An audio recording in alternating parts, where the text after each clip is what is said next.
From claims of healings and visions to the world's most inexplicable events, whether you're a believer or a skeptic, the truth is always worth the hunt. EWTN Radio presents The Miracle Hunter with Michael O'Neill. Welcome to the Miracle Hunter radio show on EWTN Radio. This is Michael O'Neill and the Miracle Hunter. People who tune into this show know that I love talking about American saints. Well, we've got a new future one on the way. Her name is Sister Annella Zervas from Minnesota. We'll be talking today with Bishop Andrew Cozzens about the possibility of her now, with an open cause, advancing ahead to Venerable, Blessed, and then to Saint. Later in the show, we'll be speaking with Monica Amparo, the author of a new book called One Mother, One Family, a scriptural meditation on the Rosary with worldwide sacred art. It's got so many images of Mary from all around the world. I love this new book from Monica. We'll be talking to her in just a little bit. Check out my series, They Might Be Saints. We've got an episode on Blessed Miriam Teresa Demjanovic, which airs on October 21st, and it's the story of the short, impactful life of Teresa Demjanovic. I present the case for canonization for the Sister of Charity, which includes the only known cure of bilateral macular degeneration. People can watch online at theymightbesaints.com, or you can tune in on October 21st. You can also check out my series, Explore with the Miracle Hunter. We'll be covering one of my favorite miracle-working saints, that, of course, is Padre Pio, on Saturday, October 18th at 5:30 p.m. Padre Pio, the great miracle-working saint, is the subject of this one, and journey to Italy with me to meet the man known worldwide for healing miracles by location and exhibiting the wounds of Christ in the Stigmata. That's October 18th at 5:30 p.m. Central Time. Later in the show, we're going to be looking at the Might Be Saint of the Day. For today, we've got Blessed Theobald of Narbonne. And also, the 365 Days with Mary project today looks at the Virgin of the Miracles from Almaguer in Colombia in the year 1619. And the question of the week, have there ever been any apparitions of St. Joseph? I'll do my best to answer that one. And the miracle of the day relates to the alleged apparitions at Garabandal in Spain. The very first message was given on today's date, October 18, in the year 1961. Let's take a look at the miracle news. We do this every week where we talk about the miracles happening around the world and those things that relate to miracles. And this is one of these relate to miracle kind of reports where Pope Leo presents his first golden rose, and he gave it to Our Lady of Fatima. Now, the golden rose was the first of Pope Leo XIV's pontificate, following the tradition where popes bestow a special rose to a Marian shrine that they appreciate. And it's customary for popes to present a golden rose as a special honor to a particular Marian shrine. It doesn't matter if the shrine has already gotten a golden rose. It's seen as a personal gift given by a specific pope. And recent popes have been very generous with such awards, and Francis is recorded as giving 16 golden roses out during his pontificate. Benedict gave 19 shrines a golden rose. Now, Pope Leo XIV asked for the original statue of Our Lady of Fatima to be transferred to the Vatican to allow him to present her another golden rose at this recent Marian Jubilee. And she presided over the Rosary for Peace held at the Vatican on October 11th, which Leo had urged the faithful to join. And the Shrine of Our Lady of Fatima has received a total of 4 golden roses. So that's today's miracle news relating to the Marian apparition at Fatima. Pope Leo wanted to bestow the golden rose, another golden rose, on that famous statue of Our Lady. For more information on this story or any of the other miracle stories, you can go to miraclehunter.com, or you can go to the Facebook page of The Miracle Hunter, and on there I post all the miracles and the stories about them happening all around the world. Let's take a look at Catholic Pub Trivia. We do this every week where we ask a trivia question and give out a prize to an emailer that writes in the fastest with the correct answer. People can go to miraclehunter.com or send me an email to questions@miraclehunter.com if they think they have the right answer. And answers and winners will be posted on the show page on miraclehunter.com. Now, last week we were talking about the canonically crowned image of Our Lady of La Leche in St. Augustine. We were talking about that new Hidden Gems episode. People can go to shrines.tv to watch that episode. And so we were talking about that canonically crowned statue at St. Augustine, Our Lady of La Leche. And we asked for, can you name any of the other canonically crowned images in the United States? And so the answer to that question was Our Lady of Prompt Succor in New Orleans, Our Lady of Mount Carmel in Manhattan, Our Lady of the Immaculate Conception in Lake Charles, Louisiana, Our Lady of the Conquest in Santa Fe, and Mary of Nazareth in Doylestown, Pennsylvania. Any of those would have been acceptable answers. Thank you for everyone who wrote in with answers to that question. Now, for this week's question, we're talking today about Sister Annella Zervas being declared a servant of God. What other people from the state of Minnesota are also on the path to sainthood? If you think you know that question and want to win the prize, the image of the faces of Mary, send me an email to questions@miraclehunter.com, and answers and winners will be posted on the show page on miraclehunter.com. We need to take a short break, but when we come back, we're going to be talking with Monica Amparo, the author of One Mother, One Family. Stay with us for that.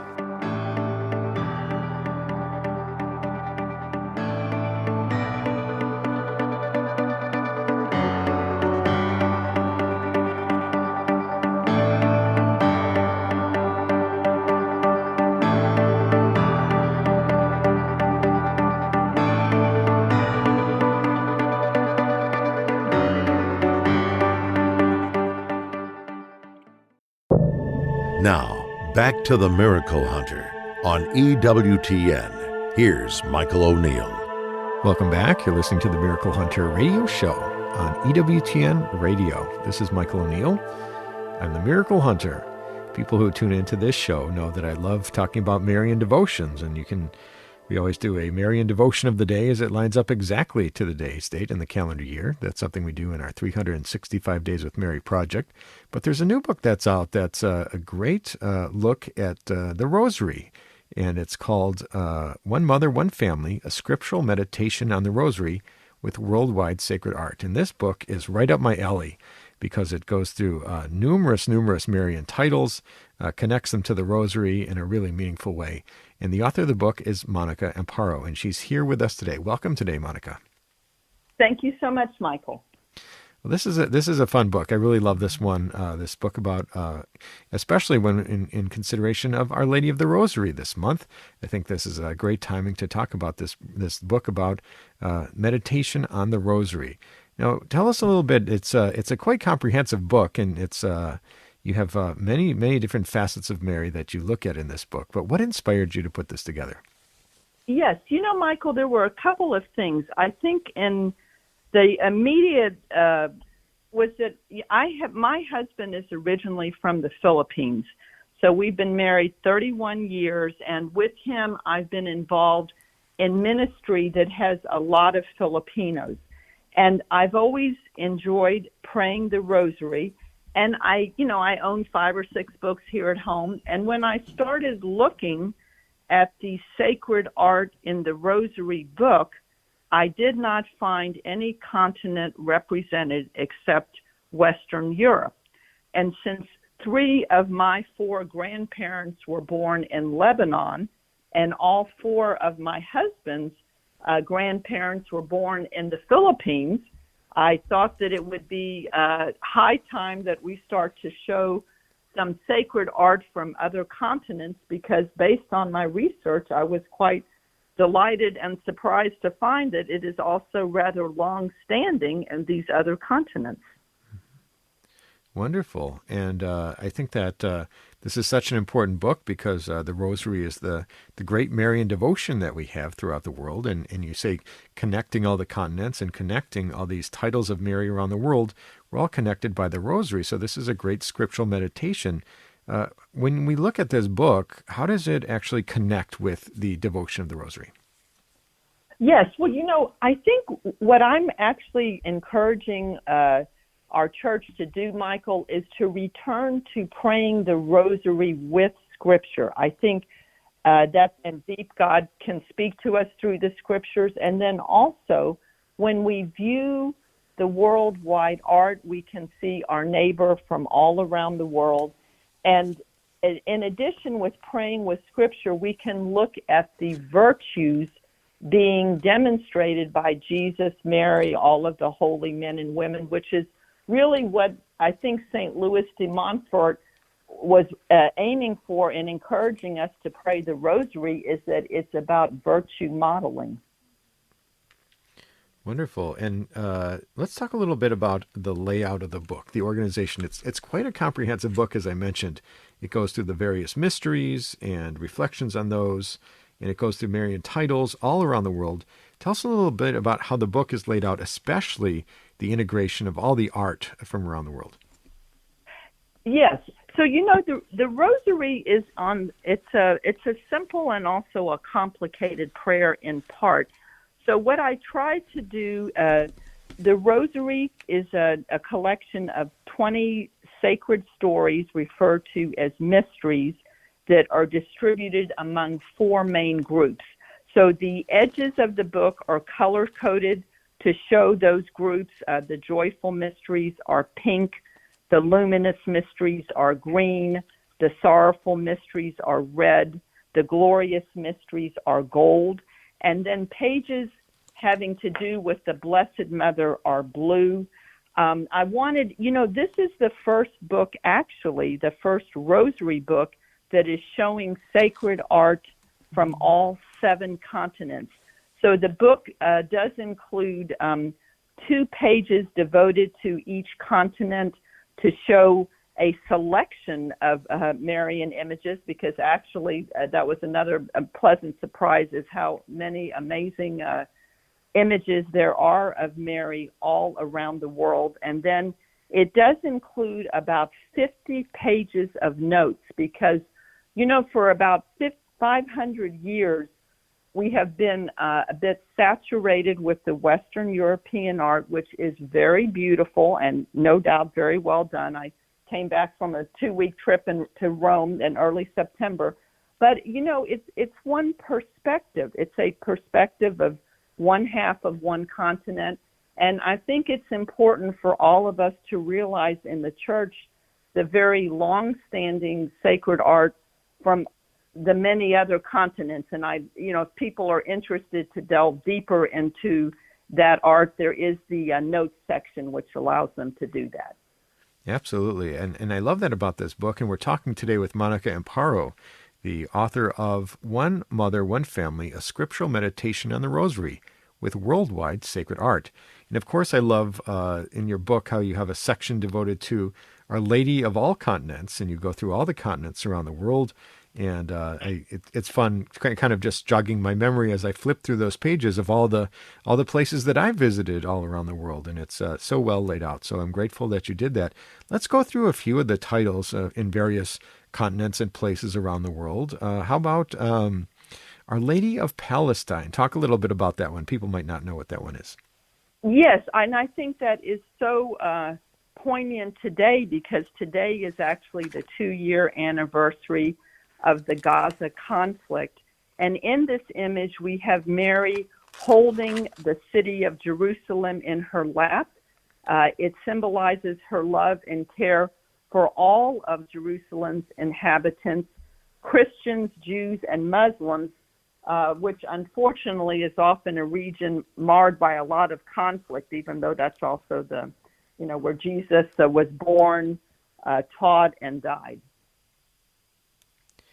And, of course, one of my all-time favorites, I always have to talk about Our Lady of Guadalupe, those apparitions that are attributed to Juan Diego in the year 1531, as it were, of course, outside of Mexico City today. Talk about how you discuss Our Lady of Guadalupe in this book. Yes, well, I think one thing I'd like to emphasize, Michael, to your listeners is that I spent about 3 years looking for, sacred worldwide art, and I really tried to find the oldest images done by a member of the represented group. Now, when we look at Our Lady of Guadalupe, I would almost use the expression, this is an image not made by human hands. This is a divine image that miraculously appeared on the tilma of Juan Diego. So I consider it, incredibly authentic, coming as it were, almost like straight from heaven. So in the book, when I showed the Memorare, I show Our Lady of Guadalupe. And then the other thing that's really very impressive is that over the course of about 10 years after this tilma of Juan Diego, sort of debuted in 1531, you have the mass conversion of approximately 9 million indigenous people. So I think Mary was able to accomplish a feat that, probably centuries of Spanish friars could not. And then with due respect, and I don't mean that in a, disrespectful way, and then also just from a Marian standpoint, Our Lady of Guadalupe is the most visited Marian shrine in the world. Correct. I think that's nice to say. Yes, over 20 million pilgrims per year. It's absolutely amazing. We're talking today with Monica Amparo, the author of the new book, One Mother, One Family, a scriptural meditation on the Rosary with worldwide sacred art. And let's go to a different part of the world next. How about Our Lady of Velankani in India? That is an apparition story that comes from about the middle of the 16th century. Yes, this is quite interesting also. In my book, Michael, I have a section toward the back, Mary and the World Religions, because the figure of Mary is truly a bridge between faith and cultures. So in India, we have a Marian image that is venerated interdenominationally by Christians, Muslims, and Hindus. And I would like to add, I do have a friend from India, born and raised there, now living in the United States, and she told me, Monica, there is a special novena for the Hindus in Hindi. And I think that's just amazing. So we live in a rather divisive age right now, and I think it's so nice to see ways that we can be united and not just, with fellow maybe Christian brothers and sisters, but also across religions. Absolutely. And as we wrap up the interview today, I'd love to ask you about this new book, One Mother, One Family. What is your hope that people who pick up this book will gain from the book? Yes, Michael, I really have two hopes. The first one is that they will see through praying with deep scripture that God loves us deeply and passionately and seeks a relationship with each one of us. And on this point, I would like to quote a verse that I have in the Third Luminous Mystery, which basically says that the kingdom of heaven is like a merchant searching for fine pearls.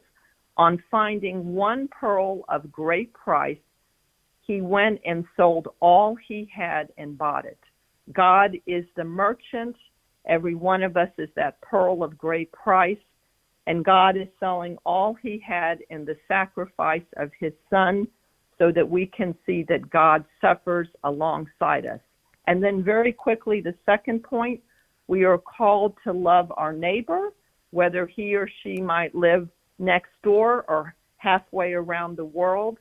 And I believe using sacred art, praying with sacred art from all 7 continents helps us to better visualize that neighbor. Wonderful. And for people who want to pick up this new book, One Mother, One Family, what's the best place that people can go? There's several options. Probably the easiest is on Amazon. The publisher, Eastern Christian Publications, also is selling the Rosary book on his website, ecpubs.com. And if you happen to live in or near Washington, D.C., it's sold at the gift shops of the Basilica of the Immaculate Conception, St. John Paul II National Shrine, the Franciscan Monastery, and in New York City, the gift shop of St. Patrick's Cathedral. Oh, wonderful. Well, we're so grateful to you, Monica Amparo, for putting together this great book, One Mother, One Family, a scriptural meditation on the Rosary with worldwide sacred art. Thank you so much, Monica, for joining us on today's program. Thank you so much, Michael, for your time. God bless. That was Monica Amparo. Great new book, One Mother, One Family, I love Marian devotions, and this book has them all. It's a beautiful collection of worldwide sacred art connected to the Rosary. We need to take a short break, but when we come back, we're going to be looking at the question of the week. Stay with us for that.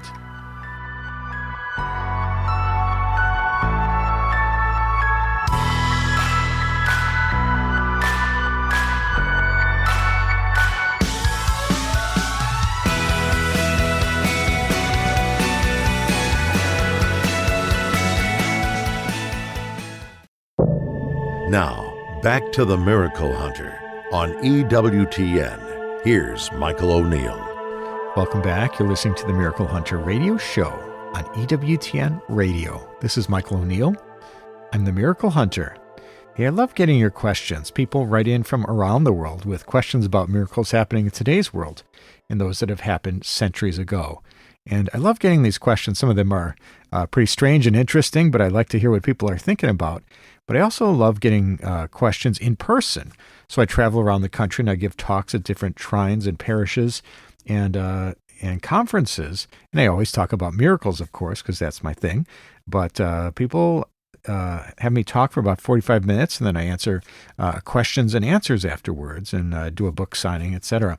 So anybody who would like to have me come to their parish, you can go to my website, miraclehunter.com, and click on the Contact tab and send me a message that way. And maybe I'll be speaking at a parish nearby you sometime soon. So for today's show, we have a pretty good email question that came in. Hello, Miracle Hunter. May the peace of Christ be with you. I wanted to ask you if you have any apparitions, messages, approvals related to Saint Joseph. Please and thank you. Joseph Vargas. Well, thank you, Joseph, for a great question. And it's pretty interesting because when we talk about apparitions of saints, of course, the Virgin Mary has the big lead over all the other saints. If you combined all the apparitions of saints throughout history that are reported and investigated and approved, the Virgin Mary has a pretty big lead. But Saint Joseph has appeared on a handful of occasions.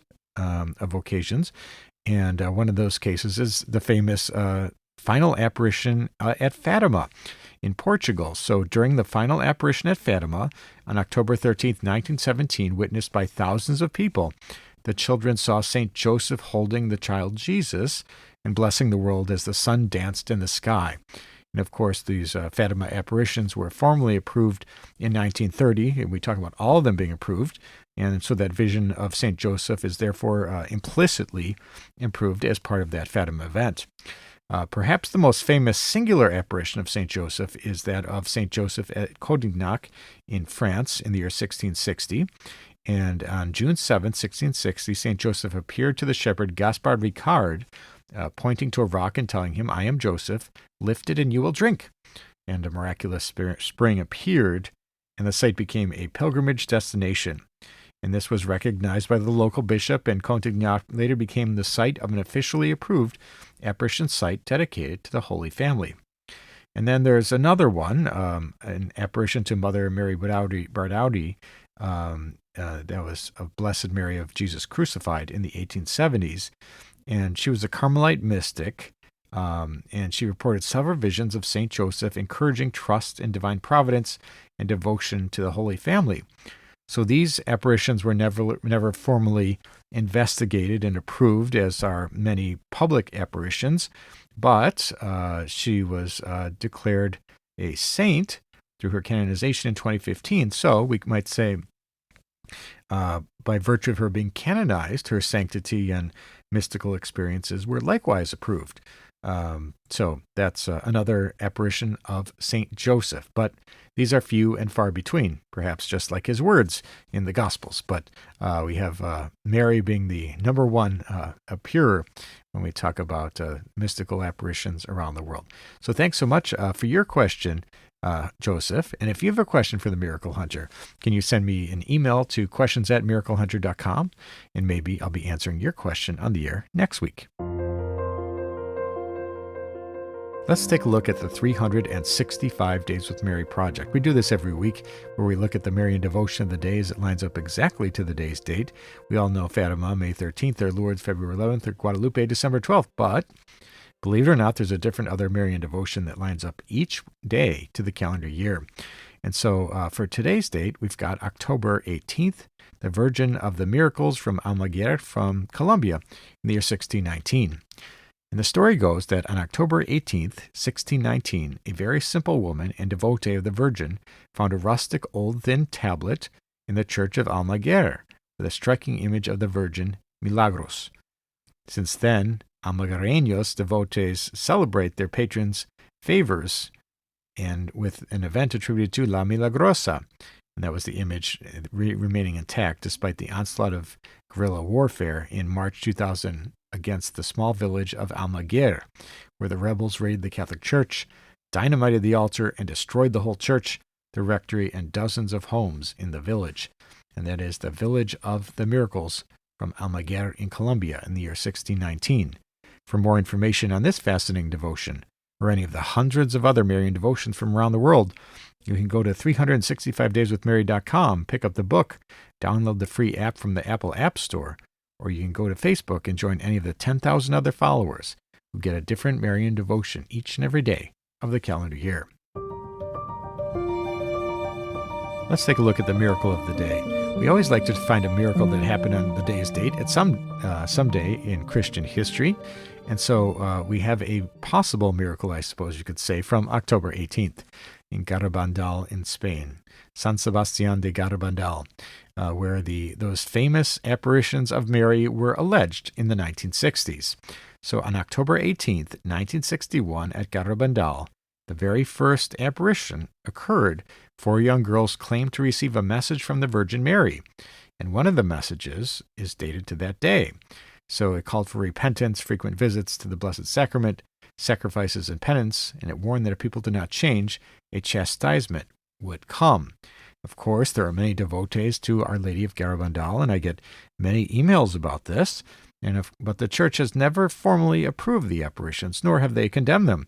So we might say that they are private, unapproved apparitions, and caution from the Catholic Church has always been advised, but it's never been approved, never been condemned. So Catholics can use their discernment to decide what to do with the apparitions from Garabandal. Maybe someday we'll see them approved as nihil obstat by the Catholic Church according to their new 1994 norms. But that is today's miracle of the day. Let's take a look at the sainthood news. We always try to keep you up to date on who's coming down the pipeline, from servant of God to venerable to blessed and then to saint. Well, there's a big canonization happening on October 19th in Rome, the canonization of Bartolo Longo. He was an Italian lawyer who, after years of involvement in occultism and spiritualism, converted back to Catholicism and became a lay Dominican. He devoted his life to promoting the Rosary, founding the Shrine of Our Lady of the Rosary in Pompeii, and serving the poor throughout various charitable works. This Mass is happening on Sunday, October 19th at 10:30 a.m. local time, and will be presided over by Pope Leo XIV, of course. Also in that same Mass, Ignatius Charakarala Mailalam, an Armenian Catholic and Archbishop and martyr, will be canonized, as will be Peter Tarot, a lay catechist from Papua New Guinea who was a martyr, Vincenza Maria Poloni, the founder of the Sisters of Mercy of Verona, Maria Troncati, the religious sister, Daughters of Mary, Jose Gregorio Hernandez Cisneros, the lay physician, Doctor of the Poor, he was called, in Venezuela, and of course, I mentioned Bartolo Longo. This is a big canonization coming right up on October 19th. We look for somebody whose feast day or death anniversary lines up for the might-be saint of the day. And for today's day, we've got Blessed Theobald of Narbonne from the 11th century, who was born in Narbonne, France. He was a Mercedarian friar who worked with St. Ferdinand of Pontalegre. In 1253, the two sailed from Barcelona to Tunis in North Africa to ransom Christians imprisoned and enslaved for their faith by the Muslims. By October 16, 1253, they had freed 129, but were double-crossed by some of the slave traders and turned over to Muslim royal authorities.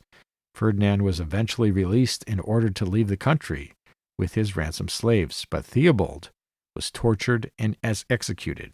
He died as a martyr. With one miracle, Blessed Theobald of Narbonne will be known as Saint Theobald, and he is today's might-be saint of the day. And for those people who are interested in They Might Be Saints, you can pick up my book called They Might Be Saints, available at EWTN Religious Catalog. EWTNRC.com. I think it's my best one. Or you can check out my series, They Might Be Saints, which airs each week on EWTN. This week, on Tuesday, October 21st, we have They Might Be Saints, Blessed Miriam Teresa Demjanovic.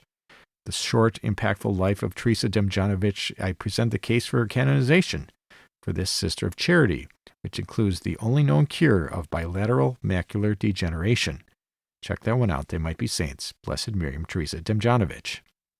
We need to take a short break, but when we come back, we're going to be talking with Bishop Andrew Cozzens from the Diocese of Crookston about the brand new servant of God, Sister Annella Zervas. Stay with us for that.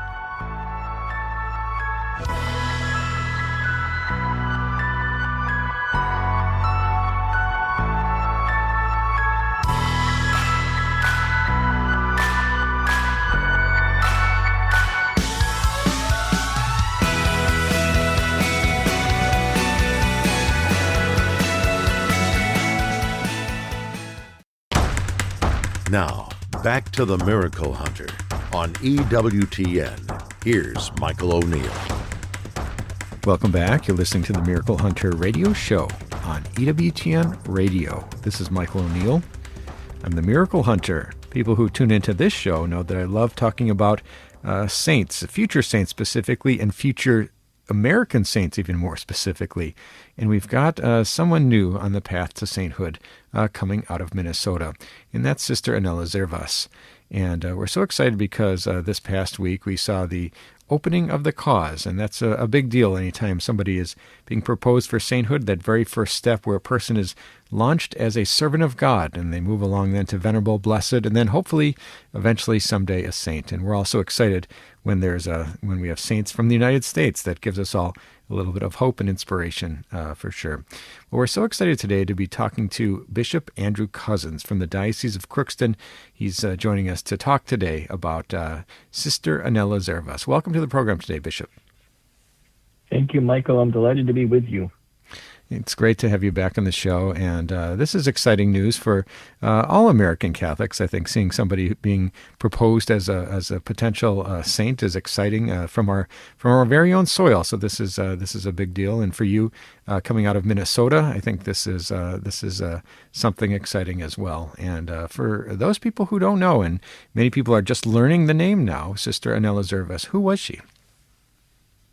Well, Sister Annella Zervas was a religious sister, a Benedictine religious sister at St. Benedict's Monastery in St. Joseph, Minnesota.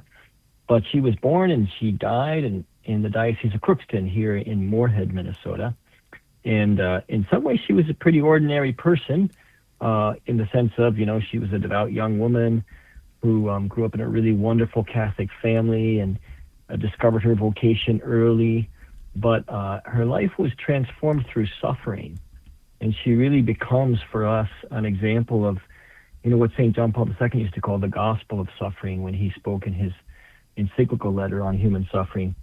And Sister Annella was a heroic example of how to live the gospel of suffering because of her life. Wonderful. And I think that for every canonization cause, it's always so interesting, sort of the backstory of how these things come to be. Everybody hears of the saint once they're canonized, but it always takes some special effort to get these things moving, and sometimes started and restarted over the decades. Talk a little bit about the cause of Sister Annella Zervas, how she was considered to be somebody holy, and then she was proposed as a potential saint. How did it get started? Well, it's an interesting story because she died in 1926 in the air of holiness, we say, in the odor of holiness, right, or sanctity.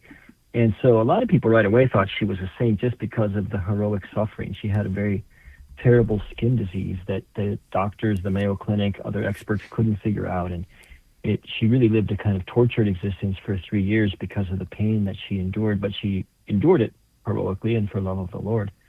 And so immediately people thought she was a saint, and actually in the 40s and the 50s and the 60s, books were written about her.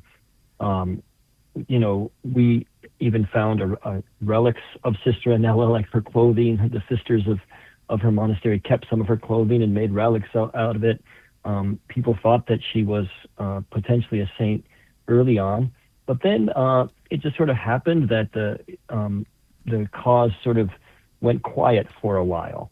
And then there was actually, a man who claims to have had an apparition of Sister Annella when he was painting in the cemetery of the monastery, and she appeared to him. He didn't know who she was, and they had a normal conversation about his painting and the Blessed Virgin Mary, and he thought just a sister in a habit. But it was interesting because the sisters of that monastery didn't wear that style of habit anymore. And so someone else pointed out to him that this might have been something supernatural. And then he saw a picture of Sister Annella and realized it was her. And discovered then, there were other people who knew about her as a holy nun, and many people then, also through, this man was Patrick Norton, through his, kind of intervention, people came to know about her, and then many people started praying to her, and some of those people started experiencing graces from praying to her and visiting her tomb, and so the sort of cult, that we talk about with the saints regained traction again, probably about 15 years ago. And when I came to the Diocese of Crookston as a bishop, the irony was that I had already known about Sister Annella because my sister had heard about her, and she had taken one of my nieces who was struggling with migraine headaches to visit Sister Annella's tomb, and my niece was healed of her migraine headaches through that intercession of Sister Annella, we think. And so my sister was a big promoter of her, and then I moved to the Diocese of Crookston and found out that this is where she lived and died, and that she had a lot of other people who believed that she was a saint, and so that's why we started looking into it. That's wonderful. We're talking today with Bishop Andrew Cozzens from the Diocese of Crookston about the cause for Sister Annella Zervas. And I've met Patrick Norton myself, and I've been to the grave of Sister Annella, and have spoken to Patrick over the years many times about this potential cause. And I'm so grateful to know that it's moving forward, and that there's the opening of the cause from this past week. And if you can sort of tell the listeners a little bit about what does it mean exactly, this opening of the cause, the declaration of somebody as a servant of God, and what will be happening at what happened at the Mass to launch this? Yeah, so the Church gives us pretty prescribed rules for how to do this, because the Church takes very seriously this process of the canonization of someone and wants to make sure that it's a thorough and accurate process. And so this past year, when we decided that we were going to pursue this, we had to engage experts in canon law who could help us. But basically, we had to do a set of consultations this first year of various groups. We consulted the faithful of the Diocese of Crookston, the priests of the Diocese of Crookston. We consulted the sisters at Mount St. Benedict's Monastery, where Sister Annella had lived. We consulted the people of her parish. We consulted the bishops of the region and also the whole USCCB, all of the bishops of the United States. And then with all those consultations, we established a guild, which is a group of people who ultimately made petition for this cause. They petitioned me as the bishop to open this cause. And then we sent all that to Rome, and we had to have Rome's permission that there was nothing, standing in the way of opening the cause. And we got that permission probably in late August. And so then we were able to schedule this Mass that we had, which was the kind of first official opening of the cause. The cause is an investigative process. It's a tribunal, like we have to judge. And there's a diocesan phase to that and a Roman phase to that. And so this is just the very first step. Now we have opened the diocesan phase, and now the diocesan investigation can begin. And we have, historians and other experts who will interview people. They'll look at all the documents about Sister Annella's life. They'll look at everything we can to determine whether or not we think her life is venerable. And then we'll gather all that data, and then we'll send that on ultimately to Rome, and we'll probably have another big Mass when we do that, right? We'll have the closing of the diocesan phase of the cause, and we'll send that all to Rome. And then, of course, Rome does their own investigation, and the dicastery for the causes of saints has to investigate this whole thing. And they will then determine whether or not they think Sister Annella is venerable. And then if she's venerable, then, as you know, then we need miracles. That's where you come in, I suppose. Yeah, no, that's the exciting time when the miracle hunting begins to get those miracles that boost somebody along that path from blessed, and then a miracle after that to saints. So those are things that we will all hope and pray for in the years and decades ahead, perhaps related to Sister Annella Zervas. And so for those people who are interested to find out more, who want to learn about the life of Sister Annella Zervas, this is a new name to most American Catholics. Where can they go to find out more, perhaps find a prayer to pray to Sister Annella? You can go to the website of the Sister Annella Guild, which is just sisterannella.org, and that's 2 N's and 2 L's in Annella. sisterannella.org. And, there's kind of a famous joke in her family. When she got the name Sister Annella, she told her mom, and her mom said, "There's no Saint Annella," because sisters are usually named after a saint. And Sister Annella said, "Well, I'll have to be the first." There you and go. So we're trying to help her accomplish that. Wonderful. Well, what exciting news coming out of the Diocese of Crookston, this opening of the cause for Sister Annella Zervas. She's out of the gate as a servant of God, and then with some further investigation, some interview process, some details sent to Rome, and that Positio will be reviewed by Rome, and hopefully we'll see her declared as a venerable, then a blessed, and a saint someday. Well, we're so grateful to you, Bishop Andrew Cozzens, for joining us on today's program and for sharing the great news about Sister Annella Zervas. Thank you very much, Michael. God bless you. God bless. That was Bishop Andrew Cozzens. Great discussion about Sister Annella Zervas. Maybe someday soon we'll have a new American saint. And that's all the time we have for today's show. If you missed any of this episode or want to catch up on past episodes, you can go to EWTN.com/radio, check out the audio archives, or download the free EWTN app. I'd like to thank our guest today, Bishop Andrew Cozzens, talking to us about the cause for Sister Annella Zervas, and also Monica Amparo, the author of One Mother, One Family. Check out my series, Explore with the Miracle Hunter. This week on Saturday, October 18th at 5:30 p.m. Central Time, I look at San Giovanni Rotondo. Of course, Padre Pio, the great miracle-working saint, is my latest subject.